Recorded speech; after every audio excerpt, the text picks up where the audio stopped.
Yellow eyes pierced through the darkness, watching the cabin from the forest's edge. Inside, retired Army Sergeant Marcus Reed jolted awake, sweat clinging to his skin. A distant howl echoed, closer this time. Something was out there. The wolf dog limped through the underbrush, blood matting its gray fur, moving like a shadow between ancient pines. Its gaze never left the warm glow from the cabin windows. It stepped into the clearing, a decision that would change both their lives forever. Marcus Reed surveyed the wilderness surrounding his newly purchased cabin. At 45, the lines around his eyes had deepened from 15 years in combat zones. This northern Michigan retreat represented everything he had longed for during endless desert nights: silence, solitude, peace. 3 months had passed since leaving Chicago behind, yet sleep remained elusive, haunted by memories he couldn't outrun. Tonight was particularly bad. The autumn wind rattled the windows as Marcus paced the worn floors. Outside, rain began to fall steadily against the roof. He was pouring his third whiskey when he heard it, a low, pained whine from outside. Marcus froze, glass halfway to his lips. Not a coyote, not a wolf, something else. Setting down the glass, he grabbed his flashlight and moved to the door. The rain had intensified. Marcus swept the beam across his porch, seeing nothing until the light caught a pair of reflective eyes at the forest's edge. "Who's there?" he called, his voice gruff from disuse. The eyes blinked, then disappeared. Marcus felt an inexplicable pull to investigate. Grabbing his jacket, he stepped into the rain. At the tree line, he stopped and swept the light through the underbrush. That's when he saw it. A large dog, or part wolf, lying in the mud, its gray fur matted with blood. As the light hit its face, it raised its head weakly, baring its teeth defensively. Marcus had seen enough wounded soldiers to recognize the look: pain, fear, and a desperate will to survive. "Easy there," he murmured, crouching down. "I'm not going to hurt you." The wolf dog growled, attempting to stand, but collapsing back. Its left hind leg was clearly injured, a deep gash running along its thigh. Despite its weakened state, something fierce and untamed remained in its stance.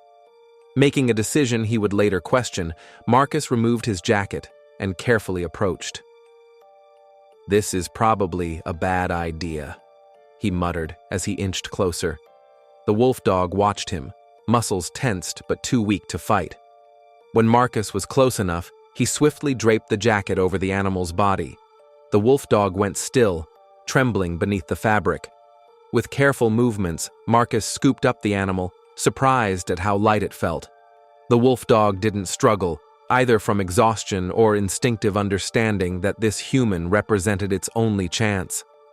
By the time Marcus kicked open his door, both he and the animal were soaked. He laid the wolf dog on the rug before the fireplace, quickly building up the embers into a roaring flame. In the warm glow, Marcus got his first good look at his visitor. The animal was male, possibly a wolf-dog hybrid, with thick gray fur streaked with black. The gash on its hind leg wasn't the only injury. Several older scars crossed its body, telling a story of past battles. "You've been through hell, haven't you?" Marcus said softly, reaching for his first aid kit. The wolf dog watched his every move, yellow eyes tracking him with unsettling intelligence. When Marcus approached with supplies, the animal tensed, but didn't growl. "This is going to sting," Marcus warned, though he knew the animal couldn't understand. Yet when he began cleaning the wound, the wolf dog remained surprisingly still, only occasional whimpers betraying its pain. Once the wound was cleaned and bandaged, Marcus filled a bowl with water and placed it nearby. After a moment's hesitation, the animal lapped at it eagerly. "You need a name," Marcus said, watching. "I can't just keep calling you Wolf Dog in my head." The animal paused in its drinking, those yellow eyes meeting his with an uncanny expression of assessment. "Shadow," Marcus decided. "You move like one, and you've been following me like one." Shadow didn't react to the name. But when Marcus cautiously extended his hand, the wolf dog didn't growl or snap. It wasn't acceptance, not yet, but it was close to a truce. As the fire crackled and rain beat against the windows, Marcus settled into his armchair. For the first time in months, he felt something other than emptiness, a sense of purpose, however small. Just for tonight, he told himself as his eyes grew heavy. In the morning, I'll figure out what to do with you. But as Shadow's breathing evened out in sleep, Marcus suspected they both knew the truth. This was just the beginning. Dawn broke with weak gray light filtering through the curtains. Marcus awoke with a start, eyes finding the spot where Shadow had been lying. The rug was empty. A mixture of relief and disappointment washed over him until a low growl from the kitchen interrupted his thoughts. Marcus found Shadow cornered by the back door, hackles raised, teeth bared, standing despite his injury. "Easy," Marcus said softly. "Nobody's fighting here." Shadow's ears flattened, but the growling stopped. His eyes darted between Marcus and the door, looking for escape. "You want out?" Marcus moved slowly toward the door, giving Shadow space. The wolf dog watched as Marcus opened it, revealing the forest beyond. Shadow didn't move. "Go on," Marcus gestured outside. "You're free to go." The wolf dog took a hesitant step forward, wincing as he put weight on his injured leg. He paused at the threshold, then turned back, eyes fixed on Marcus's face. "Make up your mind," Marcus muttered. "In or out?" As if understanding, Shadow limped back inside, returning to the warmth of the fireplace. Over the next days, a tentative routine developed. Shadow spent most time by the fire, gradually healing under Marcus's care.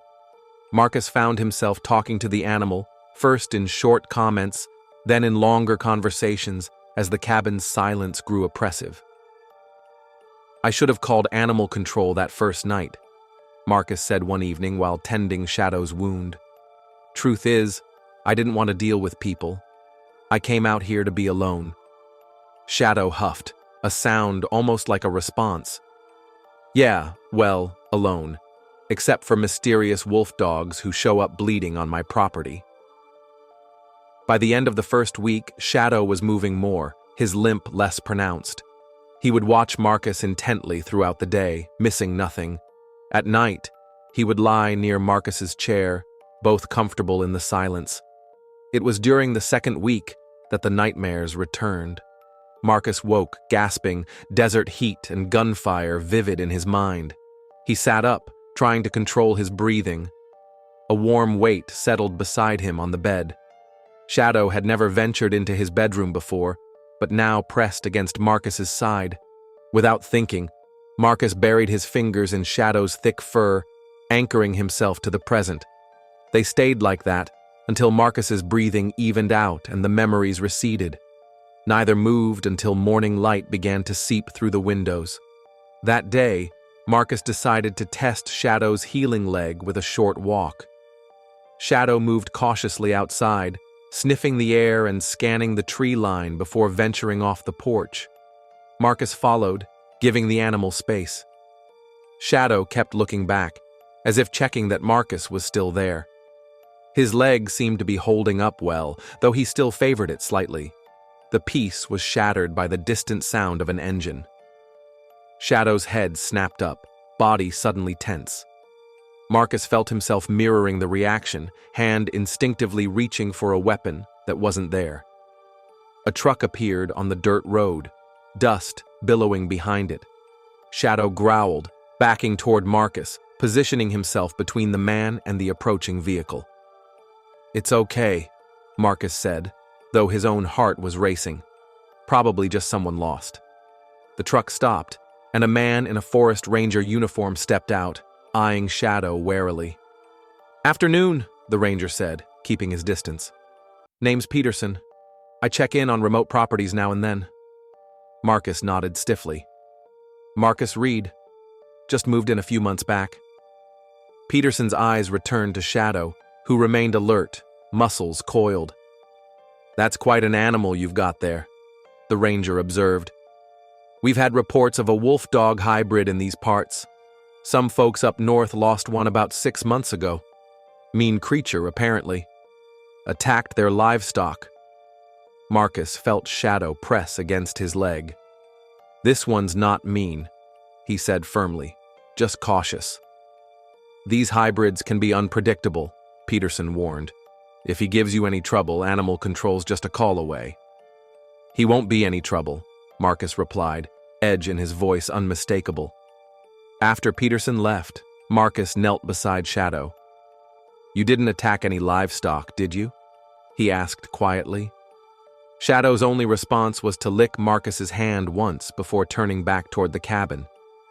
That night, as darkness settled, Marcus sat on the porch steps with Shadow beside him. I used to be good at being around people. Before ... He trailed off. Now I can barely tolerate a 5-minute conversation with a forest ranger. Shadow shifted closer. The dreams are always the same, Marcus continued. I'm back there, in the dust and heat, and I can't save them. I never can. Shadow placed his head on Marcus's knee, yellow eyes reflecting the stars. But you know all about nightmares, don't you? Wonder what chased you through those woods that night. Wonder what gave you all those scars. A distant howl broke the silence. Shadow's head lifted, ears pricked forward. For a heartbeat, Marcus thought the wolf dog might answer the call, might disappear into the night. Instead, Shadow settled back against Marcus's side, choosing human companionship over the call of the wild. Something shifted between them, a bond forged in shared solitude and unspoken understanding. Guess we're both running from something, Marcus murmured. Maybe we can stop running together. Autumn painted the forest in brilliant hues as weeks turned to months. Shadow's wound had healed completely, leaving only a faint scar. With recovery came transformation. The once wary wolf dog now moved with confident grace, his eyes bright and alert. For Marcus, the change was more subtle. The nightmares came less frequently. More nights were spent in peaceful sleep, Shadow's presence at the foot of his bed a silent guardian against darkness. Their walks had become daily ritual, venturing deeper into the forest each day. Shadow would range ahead, then circle back, never letting Marcus out of sight for long. During these walks, Marcus began to notice a change in himself. He was more present, more aware. The weight he had carried since leaving the army had become more bearable. One crisp October morning, Shadow suddenly froze, ears pricked forward, body tense. Marcus stopped, instantly alert. What is it? He asked, scanning the trees. Shadow growled, then darted forward into the underbrush. Marcus followed, emerging in a small clearing where Shadow stood rigid, hackles raised, staring at the ground.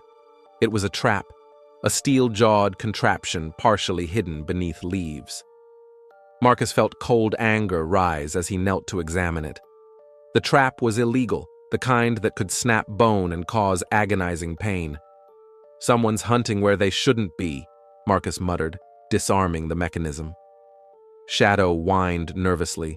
It wasn't hard for Marcus to connect the scars on Shadow's body with traps like this one. Had he escaped from someone who saw him as nothing more than a pelt or trophy?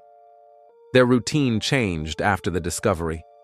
Shadow became more vigilant, often leading Marcus along different paths, checking for hidden dangers.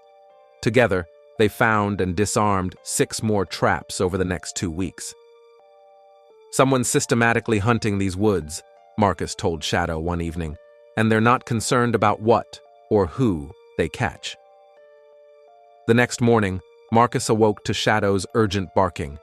Outside, the wolf dog stood at the property's edge, teeth bared at the tree line. Following Shadow's gaze, Marcus spotted movement, a figure moving away quickly, a rifle barrel catching the light.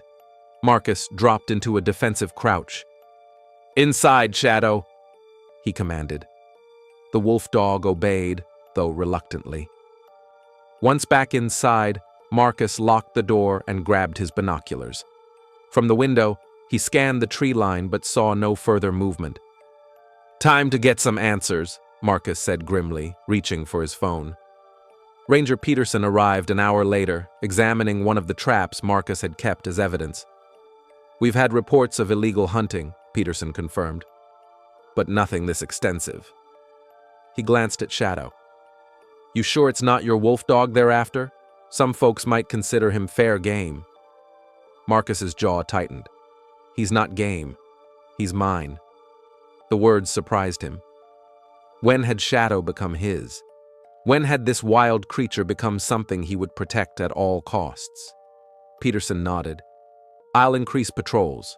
If you see anything else suspicious, call me directly. He handed Marcus his personal number. And keep that animal close. Not everyone respects the line between wild and tame. That night, Marcus made a decision. If someone was after Shadow, they would have to go through him first. The thought filled him with a clarity of purpose he hadn't felt since leaving the service. Shadow seemed to sense the change, staying closer than ever, as if equally determined to protect his human companion. The confrontation came 3 days later. Marcus was chopping firewood while Shadow lounged nearby. The crack of a twig was their only warning. Shadow was instantly on his feet, a deep growl rumbling from his chest. Marcus dropped the axe, turning as a man emerged from the shadows, tall, gaunt, dressed in dirty hunting clothes, a rifle held casually. Nice dog you've got there, the man said, voice raspy and cold. Looks familiar. Marcus stepped between the stranger and Shadow. Private property. You're trespassing. The man's thin lips curled. Just looking for what's mine. That wolf dog ran off 6 months ago. Cost me a fortune in breeding fees. Behind Marcus, Shadow's growl intensified, filled with fear. He's not yours, Marcus said evenly. Not anymore. The man's face hardened. That animal's worth money to me. Bred him with wolves, I trapped myself. His pups fetch top dollar. He shifted the rifle, making the threat clear. I've got papers to prove ownership. Papers don't matter, Marcus replied. He chose to stay here, with me. The man's eyes narrowed. Animals don't choose. They belong to whoever's strong enough to control them. Marcus noticed scars on the man's hands, similar to those marking Shadow's body, evidence of cruelty. Last chance, the man said, rifle shifting again. Give me the wolf dog, and we forget this happened. Not going to happen, Marcus said steadily. Put down the rifle and leave. Now. The man's finger twitched near the trigger. You don't want to do this, soldier boy. One dog ain't worth dying over. Shadow moved then, coming to stand beside Marcus rather than behind him. No longer cowering, the wolf dog faced his former tormentor with quiet dignity, yellow eyes unflinching. Something in their unified stance gave the hunter pause. This ain't over, he finally said, backing away. That animal's mine by right. Rights are earned, Marcus replied coldly, and you've lost any claim through cruelty. Don't come back here. They watched in tense silence as the man retreated into the forest. Only when he disappeared did Marcus kneel beside Shadow, checking for distress. Shadow responded by licking Marcus's face once, a gesture so unlike his usually reserved demeanor that Marcus couldn't help but smile. We did good, he told Shadow. We did good. That night, Marcus reported the encounter to Ranger Peterson, who promised to investigate the man's illegal breeding operation. As they sat by the fire that evening, Shadow's head resting on Marcus's knee, peace settled over the cabin despite the day's tensions. They had faced a threat together and stood their ground. More importantly, they had chosen each other, not out of necessity, but out of a bond that had grown stronger each day. Before you showed up, I wasn't sure why I was still here, Marcus said quietly, stroking Shadow's fur. When you've seen what I've seen, done what I've done, sometimes it's hard to remember what you're fighting for. Shadow lifted his head, eyes fixed on Marcus's face. But then there you were, bleeding in the rain, fighting to live despite everything. Reminded me that survival isn't enough. You've got to have something worth surviving for. Shadow pressed closer, as if to say, "I understand. I'm here." Winter descended with uncompromising force, transforming the landscape into a world of white silence. Snow piled against the cabin walls as temperatures plummeted. For Marcus and Shadow, the harsh weather created a cocoon of isolation, binding them closer together. Shadow loved the snow. The first heavy snowfall transformed the serious wolf dog into something resembling a puppy, bounding through drifts and snapping at falling flakes. Marcus found himself laughing out loud, a sound so foreign it startled him into silence. "You're making me soft," he told Shadow as the wolf dog returned, muzzle covered in snow. Ranger Peterson checked in occasionally, bringing supplies and news. The hunter hadn't been seen again, but his illegal traps continued to appear. Together, Marcus and Peterson worked to remove them, making the forest safer. "When you first showed up here," Peterson said during one visit, watching Shadow clear snow from the porch, "I gave you 3 months before the isolation drove you back to civilization." Marcus raised an eyebrow. "That a fact?" "Seen it before. City folks think they want solitude until they experience it." He gestured toward Shadow. "But then you found him. Or he found you. And something changed. He saved me as much as I saved him," Marcus admitted quietly. As winter progressed, Shadow grew restless, spending hours staring out the window at the snow-covered forest. Marcus recognized the look, the same one he had seen in soldiers who needed movement, purpose. "You need more than just me, don't you?" Marcus said one evening, watching Shadow pace. "You need a pack." The solution came unexpectedly. Peterson arrived one snowy afternoon with a surprise in his truck. A young wolf dog pup, no more than a few months old, with lighter gray fur than Shadow's, but unmistakable similarities. "Found him half frozen near one of those illegal traps," Peterson explained. "No sign of the mother. Given the resemblance, I thought—" He trailed off as Shadow approached cautiously, sniffing at the pup. "You think it's one of his?" Marcus asked. Peterson shrugged. "Could be. That hunter mentioned breeding. Timeline would fit." The pup whimpered, a sound of fear and loneliness that struck Marcus deeply. Without hesitation, he gathered the bundle into his arms. "What will happen to him?" he asked, though he already knew his preferred answer. "Well, he's technically wild, so he should go to a rehabilitation center. But those places are full this time of year." Peterson glanced at Shadow, who hadn't taken his eyes off the pup. Unless someone with experience was willing to take him in. Marcus looked at the pup, then at Shadow. The decision was made. "What do you think?" he asked Shadow. "Ready to be a father?" Shadow's response was to gently lick the pup's head, a tender gesture that left no doubt about his acceptance. They named the pup River, for his blue-gray eyes and boundless energy. Shadow took to his new role with surprising ease, alternating between gentle guidance and firm discipline as he taught River their pack's rules. For Marcus, watching the interaction brought a new dimension to his healing. There was something profound about seeing Shadow pass on his strength to the young pup, about witnessing the creation of a legacy beyond mere survival. River's presence changed the cabin's dynamic. Where silence had reigned, now there was the patter of paws, playful growls, and occasional chaos. Marcus found himself talking more, explaining things to River as Shadow looked on with patient amusement. As winter began to loosen its grip, the trio established a new routine. Mornings were spent on increasingly longer walks, Shadow leading with River bouncing behind. Afternoons found them working around the cabin, Marcus chopping wood while the wolf dogs patrolled the perimeter, alert for danger. In the evenings they gathered by the fire, River eventually exhausting himself into sleep while Marcus read aloud. Shadow would listen, those intelligent eyes fixed on Marcus's face as if absorbing every word. It was during one such evening, with snow falling gently outside and River snoring softly between them, that Marcus realized he was happy. Not just content, not just surviving, but genuinely happy.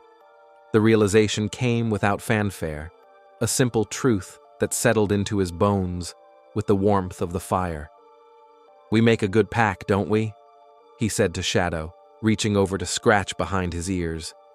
Shadow leaned into the touch, eyes half closed in contentment.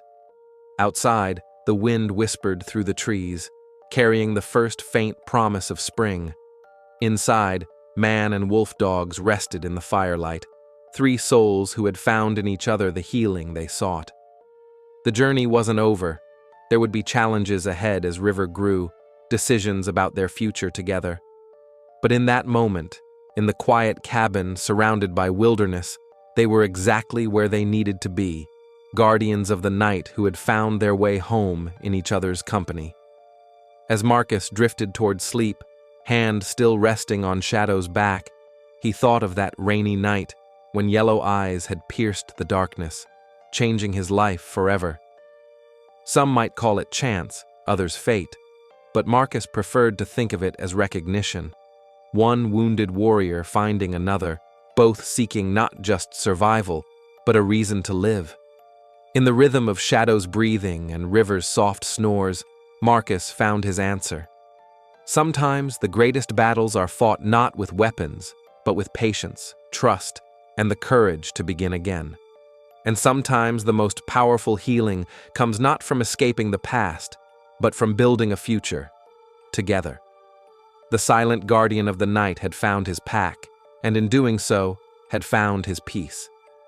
If this story touched your heart, consider supporting your local animal rescue. Every damaged soul, human or animal, deserves a second chance. Remember that sometimes the ones who have suffered the most have the most love to give. Subscribe to our channel for more stories of healing and hope.